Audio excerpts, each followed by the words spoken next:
Hi guys, कैसे हो आप लोग। मेरा नाम है प्रशांत जैन और आज मैं बैठा हूँ आरवाई सर के साथ हमारे अनअकैडमी कोटा सेंटर की तरफ। और सर बहुत माहौल है अभी तो यहाँ पर रिवीजन का। छुट्टियाँ हो चुकी है, 6 तारीख के बाद आप बता रहे थे छठ पूजा के बाद बिहार के बच्चे भी आएंगे। तो अब सर 3 कैटेगरी के स्टूडेंट्स हैं जो हम लोगों से पूछते रहते हैं कि अब सर आखिरी के दिनों में क्या करना है। जाते जाते जेई मेन ने बिल्कुल मस्त बम फोड़ दिया दिवाली से जस्ट पहले रजिस्ट्रेशन चालू हो गए। 31 अक्टूबर से दोस्तों रजिस्ट्रेशन चालू हो चुके हैं। 22 तारीख को रजिस्ट्रेशन खत्म होने वाले हैं। तो 3 तरह के लर्नर्स की आज हम लोग बात करने वाले हैं। सबसे पहला सर वो लर्नर है जो मतलब अपना प्रिपरेशन सिलेबस जो है वो अच्छे से खत्म कर चुका है, उसको क्या करना है। दूसरा कैटेगरी वो है जो बच्चा सिलेबस खत्म तो किया है मगर उसके काफी सारे गैप्स हैं। और तीसरा वो बच्चा जो शायद ड्रॉपर है, जिसने अपनी प्रिपरेशन लेट स्टार्ट की थी और उसका सिलेबस भी अभी कंप्लीट नहीं हुआ है। तो इन तीनों के बारे में सर और आपका क्या टिप्पणी है। सर जैसे मैं पहली कैटेगरी को अगर कवर करूं तो ये प्रीमियम कैटेगरी है ना, मतलब A1 क्लास मतलब ये वो कैटेगरी है जिसमें मुझे लगता है I think 5 to 10% max to max ऐसे स्टूडेंट्स होंगे कि जिनका जर्नी काफ़ी स्मूथ रही है, बैकलॉग्स नहीं है। तो उन सभी स्टूडेंट्स को मैं ये कहूँगा कि यार प्लीज़ अभी जाकर के ना आप यूट्यूब वगैरह पे वन शॉट्स वगैरह देख करके अपना टाइम किल मत करो। अगर आपने सिलेबस बहुत अच्छे से बाइंड अप किया है तो सबसे पहले क्या है कि जैसे कोई भी चैप्टर जो आपने हो सकता है आज से 5 या 6 मंथ पहले कभी कवर किया हो तो आप जाओ उसके नोट्स में जाकर के ओपन करो, सारे सब टॉपिक्स को रिकॉल करो और उसके बाद रिकॉल कर करके सारे इंपॉर्टेंट जितने भी फॉर्मूले हैं ना उनको नोट डाउन करना। और सर अब मटेरियल इतना सारा है, मॉड्यूल्स हैं, रेफरेंस बुक्स हैं, ELPs वगैरह भी हैं। तो अब स्टूडेंट्स को ना स्पेसिफिक उन क्वेश्चंस पर भी फोकस करना चाहिए जिन क्वेश्चन में वो फर्स्ट अटेम्प्ट में ना स्टक कर गए थे। करेक्ट। और मतलब खासकर से ये जो शॉर्ट नोट्स वाला आपने बताया केमिस्ट्री में तो बहुत हेल्प करेगा। खासकर जो नेम रिएक्शंस होते हैं ऑर्गेनिक केमिस्ट्री के अंदर, इन सब चीज़ों को आप लोग लिख सकते हैं। और जैसा सर ने बताया सर, तो आप ये कह रहे हैं कि जो पहली कैटेगरी ऑफ लर्नर्स है उसमें लाइव क्लासेस तो देखनी नहीं है आप लोग। हाँ, मतलब मेरा मानना ये है कि अननेसेसरी इन सब चीज़ों में सर टाइम वेस्ट ना करें। तो अगर अब एक काम मान लो सर, एक कोई बच्चा है जिसको करंट इलेक्ट्रिसिटी थोड़ा वो भूल गया है, मान लो, वो क्या करे। सबसे पहले मैं तो ये कहूँगा कि सर थोड़ा सा रिकॉल करें उसको। ये फील आ रहा है कि वो भूल गया है, लेकिन मेरा मानना ये है कि सर लगभग 70 to 80% चीज़ें ना हमेशा याद रहती हैं। करेक्ट। तो वो बच्चा बस अपने नोट्स देख ले, नोट्स देखें, ठीक है। और नोट्स देखने के बाद भी अगर उसे फिर भी क्लैरिटी नहीं आ रही है तो अपने उन रिकॉर्डेड लेक्चर्स को 2x पे जाकर के देख सकता है। करेक्ट, ठीक है सर। मतलब जो आपने रिकॉर्डेड लेक्चर्स देखे हैं, ठीक है। अब sir second category of learners पर आते हैं। ये लर्नर्स है जिनके काफी सारे गैप है, या फिर अगर गैप नहीं भी है ना, इन्होंने क्या किया सर, जैसे तैसे अपना टॉपिक कंप्लीट किया है और एक्सरसाइज 1 लेवल जो होती है ना, जिसमें टॉपिक वाइज क्वेश्चंस होते हैं वो किए। एक्सरसाइज 2 इन्होंने छेड़ी भी नहीं है, S1O1 टाइप की जो चीजें होती हैं, और PYQs भी नहीं छेड़े। इनके लिए सर क्या राय है आपकी। सर ये जो कैटेगरी है ना, ये वो कैटेगरी है कि इनकी सबसे बड़ी प्रॉब्लम ये है कि इन्हें खुद ही नहीं पता कि प्रॉब्लम क्या है।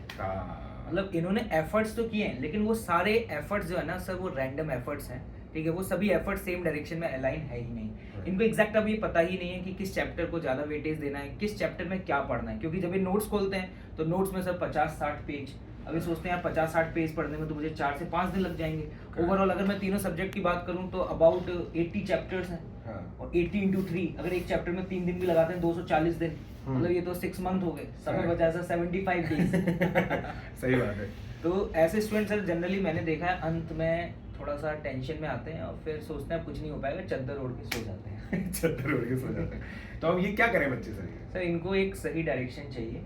और वो सही डायरेक्शन के लिए एक ड्राइविंग फोर्स चाहिए, एक प्रॉपर पुश मिले, रेगुलर इनको एक होमवर्क मिले, टास्क मिले, किस डेली टारगेट्स ये लोग को मिलना चाहिए। हाँ, और ये उसके साथ कंप्लीटली अलाइन रहे तो सर ये कंप्लीट हो सकता है।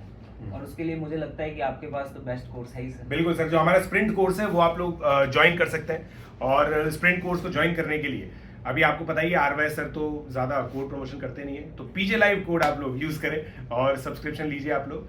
और इसमें आरवाई सर के लेक्चर्स हैं, मेरे लेक्चर्स हैं, PMS सर के हैं, BJ सर के हैं, मोहम्मद काशिफ आलम सर के लेक्चर्स हैं, पंकज सिंह सर के लेक्चर्स हैं। बहुत अमेजिंग कोर्स होने वाला है ये। इसके अंदर आप लोग को डेली टारगेट्स मिलेंगे और आप लोग सब्सक्राइब कर सकते हो।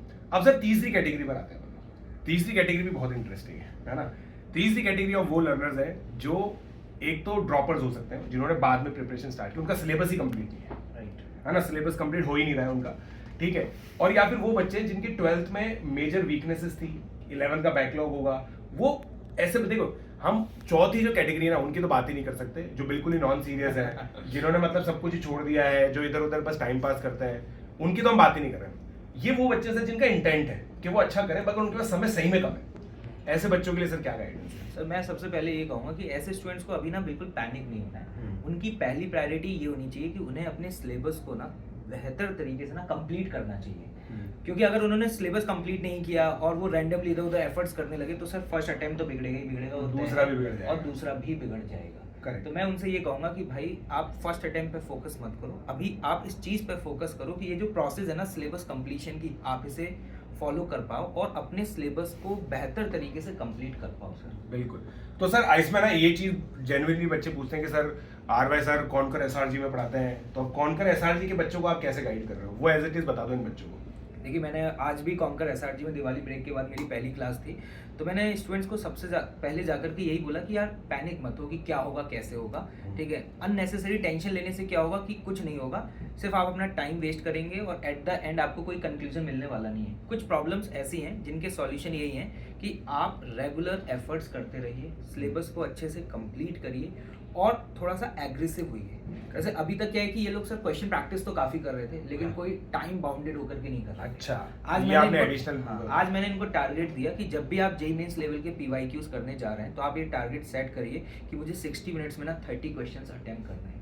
और आप एक ऐसा अपने आसपास सराउंडिंग बनाइए कि जैसे आप एग्जामिनेशन हॉल में बैठे हुए हैं, क्योंकि सर सिर्फ सिलेबस कंप्लीशन कर लेने से टॉप रैंक आने वाली नहीं है। करेक्ट। उसके लिए आपको वो एक एटीट्यूड भी डेवलप करना पड़ेगा, एग्जाम को किस तरीके से अटेम्प्ट करना है, एग्जामिनेशन में क्वेश्चन पेपर को वो भी सीखना होगा। तो उसके लिए क्या है कि इनको मैंने बोला कि अंडर प्रेशर बहुत अच्छा कैसे परफॉर्म करना है ना, अब इस डायरेक्शन में वर्क करना स्टार्ट करना होगा। करेक्ट।